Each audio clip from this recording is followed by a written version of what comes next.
बॉलीवुड अदाकार अभिषेक बच्चन की नई फिल्म 22 नवंबर को सिनेमाघरों की जीनत बनेगी। अभिषेक बच्चन ने सोशल मीडिया पर अपनी आने वाली drama film I want to talk का पोस्टर सोशल मीडिया पर शेयर करते हुए ऐलान किया है कि फिल्म 22 नवंबर को रिलीज की जाएगी, जबकि इसका ट्रेलर 5 नवंबर को जारी किया जाएगा। अदाकार ने पोस्ट कैप्शन में लिखा कि बोलने के लिए तो बहुत कुछ है, लेकिन एक तस्वीर हजारों अल्फाज कहती है।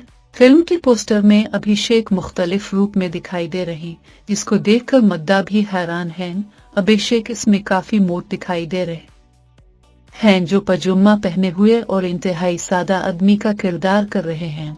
सोशल मीडिया सारिफीन का कहना है कि अभिषेक इस तस्वीर में अपनी उम्र से ज्यादा बड़े नजर आ रहे हैं। फिल्म में अभिषेक बच्चन का किरदार एक ऐसे शख्स का है जो बात करने के लिए जीता है, जिंदगी की मुश्किलात को गैर मुतज़लज़ल और मुस्बत नुक्ता